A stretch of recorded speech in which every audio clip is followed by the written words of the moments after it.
Hey there guys, my name is Brandon aka Geek, and if it has to deal with the Phoenix Suns, I'm going to make a video about it. That is right, you guys, make sure to Hulk smash that like button and subscribe for everything Phoenix Suns. I am bringing you another discussion video, and we're going to be discussing my takeaways from the Phoenix Suns preseason, in which they go 0 wins and 4 losses. But do not panic, Phoenix Suns fans. Let me tell you one reason why, and it is because this team has not fully played together. And by that I mean, in the first game, Chris Paul did not play, Jay Crowder did not play, we did not see Dario Saric all preseason long. The Suns had minor injuries here and there, like to Abdel Nader, for example. Cam Johnson didn't play for a couple of games. The Phoenix Suns were experimenting with lineups and rotations. That's why we didn't see Etuan Moore in the final preseason game. Chris Paul only played in 2 preseason games and was a major impact in that short amount of time. He averaged 7 assists over the preseason. He really impacted the Phoenix Suns in the short amount of time that we saw him. And you guys, I'm not trying to make up excuses for the Phoenix Suns going 0-4 in the preseason. But you guys, this is a brand new Phoenix Suns team, one of the best Phoenix Suns rosters in the past decade. What I'm trying to say is that the Phoenix Suns haven't had much time to play together. The rookies and the younger guys had no NBA Summer League. There was barely any NBA training camp. The Phoenix Suns haven't really had time to get into what I call NBA shape. There was only 4 preseason games rather than 8. I'm not trying to make excuses for the Suns team, because a lot of the NBA is in the exact same situation. But that was just something that I wanted to go on a little bit of a rant of. Langston Galloway is going to be a fan favorite. In his first preseason game, he had 17 points in 16 minutes off the bench, all in the second half. I made a separate video about it. It was absolutely awesome. He was 3rd in preseason leaders in 3-pointers made with 12. In his last game, he had 11 points and 3 threes.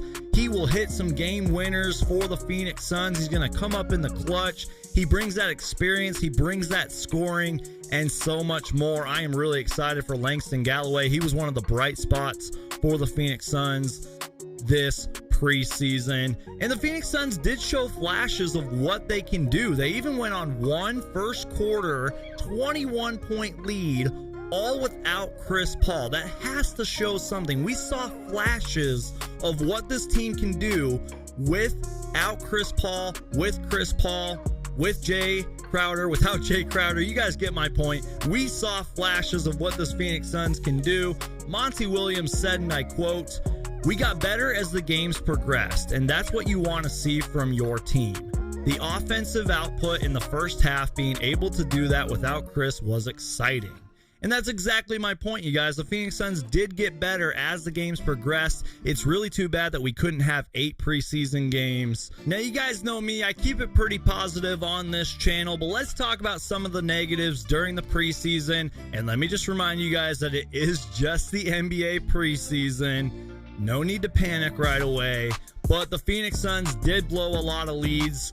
We probably should have went 2-2 in this preseason, and we didn't. Monty Williams has talked about the perimeter defense a lot. The perimeter defense does need work. The Phoenix Suns need energy. They need to get into NBA shape. That will take time due to the circumstances. You guys, I know that a lot of Phoenix Suns Twitter and a lot of Phoenix Suns fans are really putting a lot of pressure on DeAndre Ayton. He does have a long way to go, but he says that he's been working with Chris Paul and watching film, and he's really motivated. He knows that he has the weight of the world on his shoulders. He has a long way to go, but the potential is there. You got to really hope that he has a breakout season this season. Cam Johnson seemed like he struggled a little bit in the preseason. I don't know if it was injuries. I don't know if it was just the circumstances, but he didn't really play to his strengths. I feel like he was very quiet, kind of invisible at times during the NBA preseason, per my opinion. The Phoenix Suns need a backup point guard, in my opinion, or at least a backup playmaking point guard. Cameron Payne and Javon Carter are serviceable point guards. If you put them into one player, they would be one of the best point guards in the league. But they're not really primary playmakers. Monty Williams said that You know, with campaign, he needs to play him shorter minutes, shorter spurts so that he can play harder. They put up decent numbers, but it's not like you have a Ricky Rubio type passer or a Chris Paul type passer, you know, playmaker coming off of your bench. You know, the Phoenix Suns always could have Devin Booker, you know, run the point guard whenever Chris Paul isn't on the floor, but that's just more weight that Devin Booker has to carry. I've always been skeptical about Point Booker. That's just my personal opinion. You guys, there was so much that I probably didn't talk about.